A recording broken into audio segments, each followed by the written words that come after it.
Holy വീക്കാണ് വരാൻ പോകുന്നത്. ഈ സമയത്ത് പെട്ടെന്നൊരു വെജിറ്റേറിയൻ ലഞ്ച് ഒരു 1.5 മണിക്കൂർ കൊണ്ട് എങ്ങനെയാണ് പ്രിപ്പയർ ചെയ്യുന്നതെന്നാണ് ഞാൻ ഈ വീഡിയോയിൽ കാണിക്കുന്നത്. നമുക്കറിയാവുന്ന കുറച്ച് കിച്ചൺ ടിപ്സൊക്കെ ഉപയോഗിച്ച് കുറച്ച് വേഗത്തിൽ നമുക്ക് ഇന്നത്തെ ലഞ്ച് തയ്യാറാക്കണം. ഞാൻ സാൻഡി ജോർജ്. എല്ലാവർക്കും എൻ്റെ ചാനലിലേക്ക് സ്വാഗതം.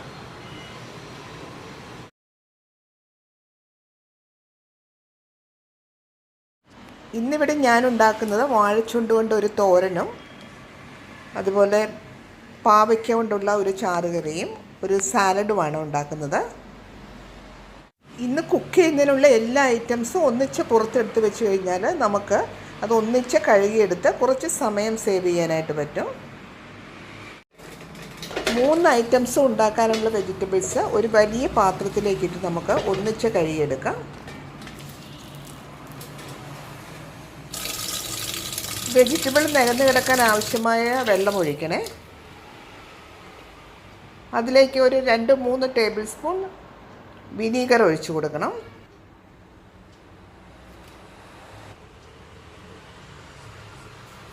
വിനീഗറിൻ്റെ കൂടെ 1 ടേബിൾ സ്പൂൺ ഉപ്പും കൂടെ ചേർത്തിട്ട് കൈകൊണ്ട് നന്നായിട്ട് ഒന്ന് ഉരച്ച് കഴുകി കൊടുക്കുക. വെജിറ്റബിളിലെ പെസ്റ്റിസൈഡ്സ് ഒക്കെ പോകാൻ വേണ്ടിയിട്ട് അത് ഒരു 30 മിനിറ്റെങ്കിലും അത് ആ വെള്ളത്തിൽ ഇട്ട് വെച്ചേക്കണേ. ഈ വെജിറ്റബിൾ ഒന്നും വെള്ളത്തിൽ മുങ്ങിക്കിടക്കാത്തത് കൊണ്ട് അത് മുങ്ങിക്കിടക്കാൻ വേണ്ടി ഞാൻ 2 പ്ലേറ്റ് അതിൻ്റെ മേലിലേക്ക് വെച്ച് കൊടുക്കുകയാണ്.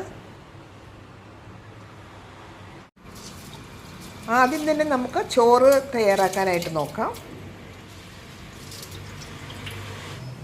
ചോറ് തിളയ്ക്കുമ്പോഴത്തേക്കും വാഴച്ചുണ്ട് തോരന് ആവശ്യമായിട്ടുള്ള പയർ കുക്കറിലേക്ക് അടുപ്പത്ത് വയ്ക്കണം. സാധാരണയായി പരിപ്പെല്ലാം ഒന്ന് വെള്ളത്തിൽ അരിച്ചെടുക്കാറുണ്ട് കേട്ടോ. അതിനകത്ത് എന്തെങ്കിലും കല്ലോ കരടോ എന്തെങ്കിലും ഉണ്ടെങ്കിൽ മാറ്റുന്നതിന് വേണ്ടിയാണ്. പയർ വേഗം വേകുന്നത് കൊണ്ട് പയർ എന്തോരം ഉണ്ടോ അതിൻ്റെ ഒരു പകുതി വെള്ളം ഒഴിച്ചാൽ മതി കേട്ടോ. പയർ ഗ്യാസിലേക്ക് വയ്ക്കാം. അപ്പോഴേക്കും ചോറ് തിളച്ച് റെഡി ആയിട്ടുണ്ട്. അത് നമുക്ക് റൈസ് കുക്കറിലേക്ക് ഇറക്കി വെക്കണം.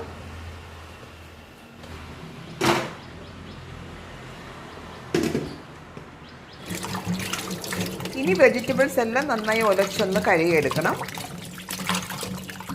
പുറത്തുനിന്ന് വാങ്ങിക്കുന്ന വെജിറ്റബിൾസ് ഞാൻ സാധാരണയായിട്ട് ഒരു 3 പ്രാവശ്യം വെള്ളം മാറ്റി കഴുകിയെടുക്കാറുണ്ട്. നമ്മുടെ വീട്ടിലുണ്ടാകുന്ന പച്ചക്കറി ആണെങ്കിൽ നമുക്ക് വേഗം കഴുകിയെടുക്കാവുന്നതേ ഉള്ളൂ. ഇനി പാവയ്ക്ക കറിക്ക് ആവശ്യമായ പച്ചക്കറികളെല്ലാം ഒന്ന് കട്ട് ചെയ്തെടുക്കാം. പാവയ്ക്ക ഇവിടെ കട്ട് ചെയ്ത് റെഡിയായി എടുത്തിട്ടുണ്ട്. ഒരു ചെറിയ കപ്പ് ചെറിയ ഉള്ളി അരിഞ്ഞത്, ഒരു 3 പച്ചമുളക് നടുവേ കീറിയത്, 1 ടേബിൾ സ്പൂൺ വെളുത്തുള്ളി, 1 ടേബിൾ സ്പൂൺ ഇഞ്ചി എന്നിവ നമുക്ക് ചേർക്കാം.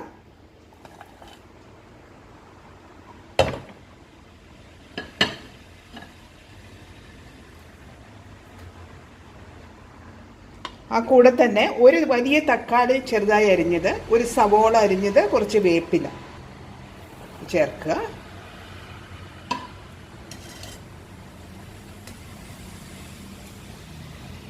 ഇനി ചേർക്കേണ്ടത് 1 ടേബിൾ സ്പൂൺ വെളിച്ചെണ്ണയാണ്.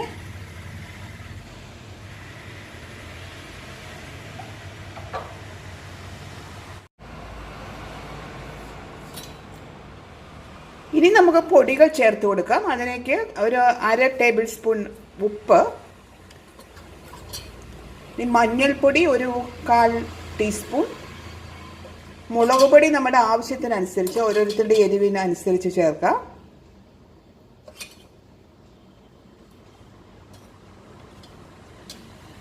അര ടേബിൾ സ്പൂൺ മല്ലിപ്പൊടിയും കൂടി ചേർക്കുന്നുണ്ട്. എല്ലാം കൂടി നന്നായിട്ടൊന്ന് മിക്സ് ചെയ്യുക കേട്ടോ.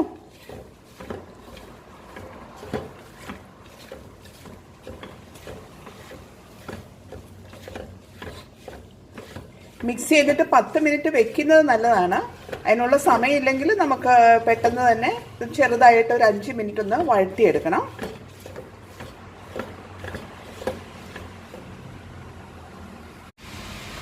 പാവയ്ക്ക വഴറ്റുന്ന സമയം കൊണ്ട് നമുക്ക് 2 കറിക്കും ആവശ്യമുള്ള തേങ്ങ ചിരവിയെടുക്കാം.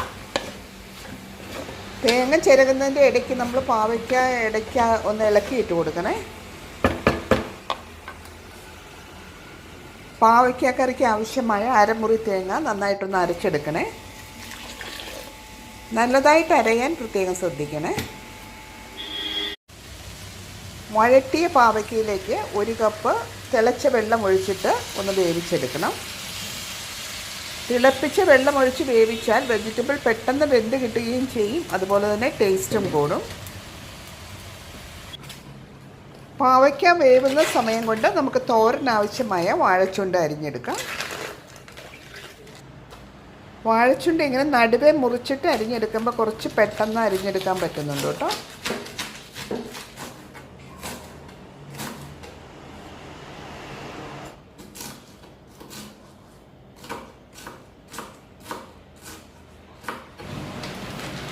ഇപ്പോൾ പാവയ്ക്ക നന്നായിട്ട് വെന്ത് വന്നിട്ടുണ്ട്. ഇനി പാവയ്ക്കയിലേക്ക് ആവശ്യമായിട്ടുള്ള മാങ്ങാ കഷ്ണങ്ങൾ ചേർത്ത് കൊടുക്കണം. ഇത് ഞാൻ ഫ്രീസറിൽ സൂക്ഷിച്ചിരുന്ന മാങ്ങയാണ്.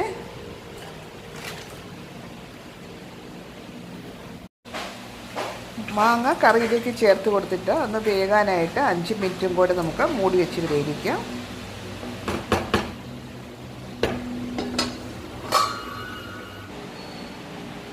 മാങ്ങ വേവുന്ന സമയം കൊണ്ട് നമുക്ക് വാഴച്ചുണ്ടിലേക്ക് കുറച്ച് ഉപ്പും കുറച്ച് മഞ്ഞൾപ്പൊടിയും കൂടി ചേർത്ത് കൊടുത്ത് അതിൻ്റെ കറ പോകാൻ വേണ്ടി വെള്ളത്തിലിട്ട് ഒരു 10 മിനിറ്റ് വെക്കണേ.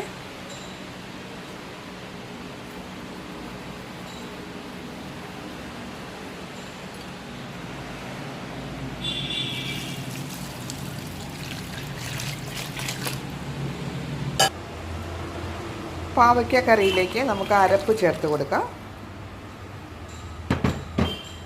തേങ്ങ അരച്ച് ചേർത്ത് കൊടുത്തിട്ട് ഗ്രേവിക്ക് ആവശ്യമായ തിളച്ച വെള്ളവും കൂടി ചേർത്ത് ഇളക്കുക.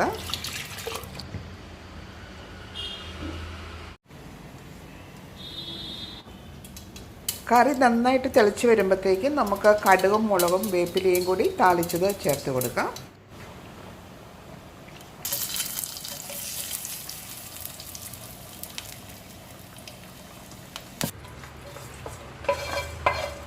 ഓക്കെ, നമ്മുടെ തേങ്ങ അരച്ച പാവയ്ക്ക മാങ്ങാക്കറി റെഡിയായിട്ടുണ്ട്. ഈ വാഴച്ചുണ്ട് തോരൻ തയ്യാറാക്കാൻ വേണ്ടിയിട്ട് വാഴച്ചുണ്ട് കൈകൊണ്ട് നന്നായിട്ടൊന്ന് ഉരച്ച് കഴുകുക. എല്ലാം വാർന്നു പോകുന്നതിന് വേണ്ടി അരിപ്പ പാത്രത്തിലേക്ക് ഇത് ഒഴിച്ചു കൊടുക്കുക.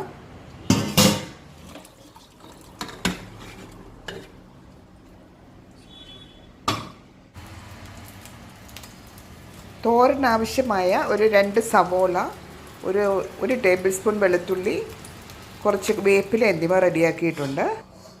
പാൻ അടുപ്പത്ത് വെച്ച് ഒരു 2 ടേബിൾ സ്പൂൺ വെളിച്ചെണ്ണ ഒഴിച്ച് 1 ടീസ്പൂൺ കടുകിട്ട് പൊട്ടിക്കുക. അതിനുശേഷം നമ്മൾ അരിഞ്ഞു വെച്ചിരിക്കുന്ന 1 ടേബിൾ സ്പൂൺ വെളുത്തുള്ളി ഇട്ടൊന്ന് ചെറുതായിട്ടൊന്ന് വഴറ്റുക.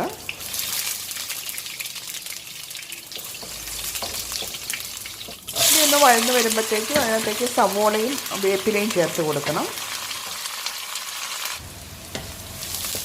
വഴറ്റുന്നതിൻ്റെ കൂടെ തന്നെ ഒരു 2 പച്ചമുളക് കട്ട് ചെയ്തത്, അതുപോലെ തന്നെ മുഴുവനായിട്ടുള്ള ചുവന്ന മുളക് ഒരു 3 എണ്ണം കട്ട് ചെയ്തതും കൂടി ചേർത്ത് കൊടുക്കാം. സവോള ലൈറ്റ് ഗോൾഡൻ കളർ ആകുമ്പോഴത്തേക്കും നമുക്ക് ആവശ്യത്തിന് പൊടികൾ ചേർത്ത് കൊടുക്കാം. മഞ്ഞൾപ്പൊടി 1/2 ടീസ്പൂൺ, മുളക് പൊടി നമ്മുടെ ആവശ്യത്തിനനുസരിച്ച് ഞാനിവിടെ 1 ടീസ്പൂണാണ് ചേർക്കുന്നത്. പൊടികളെല്ലാം നന്നായിട്ടൊന്ന് ഇളക്കി യോജിപ്പിച്ച് ആ കൂടെ തന്നെ നമുക്ക് വാഴച്ചുണ്ട് ചേർത്ത് കൊടുക്കണം.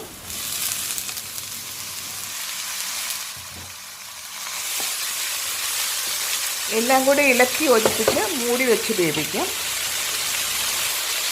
ഒട്ടും വെള്ളം ഒഴിക്കേണ്ട ആവശ്യമില്ല കേട്ടോ.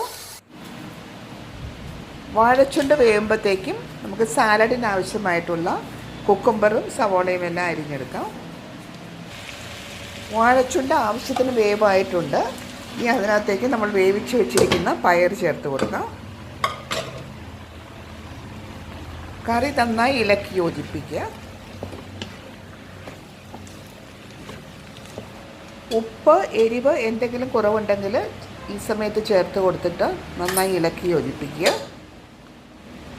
പാൻ തുറന്ന് വെച്ച് തന്നെ ഒരു 3 മിനിറ്റ് അതിൽ വെള്ളം എന്തെങ്കിലും ഉണ്ടെങ്കിൽ വറ്റുന്നതിന് വേണ്ടി വയ്ക്കുക. സാലഡിനുള്ള കുക്കുംബർ, ഒരു സവോള, 2 പച്ചമുളക് എന്നിവ അരിഞ്ഞെടുത്തിട്ടുണ്ട്. അതിലേക്ക് ആവശ്യത്തിന് തൈര് ചേർത്ത് കൊടുത്ത് ഇളക്കുക.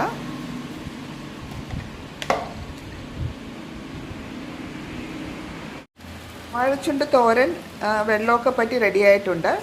അതിലേക്ക് ഒരു 1/4 മുറി തേങ്ങ ചിരണ്ടിയത് ചേർത്ത് കൊടുക്കുക.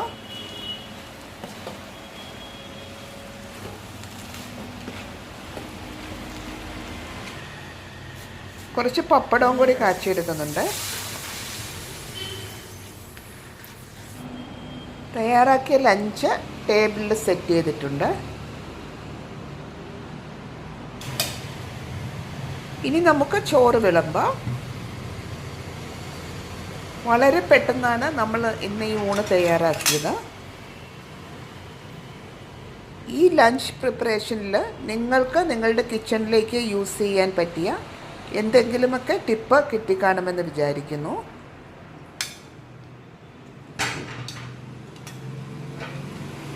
ഇതിലേതെങ്കിലും റെസിപ്പിയുടെ ഡീറ്റെയിൽഡ് ആയിട്ടുള്ള വീഡിയോ വേണമെങ്കിൽ കമൻറ്റ് ചെയ്യണേ. ഇന്നത്തെ ഈ വെജിറ്റേറിയൻ ലഞ്ചിൻ്റെ പ്രിപ്പറേഷൻ ഇഷ്ടമായെങ്കിൽ ചാനൽ സബ്സ്ക്രൈബ് ചെയ്ത് സപ്പോർട്ട് ചെയ്യണേ. Thank you.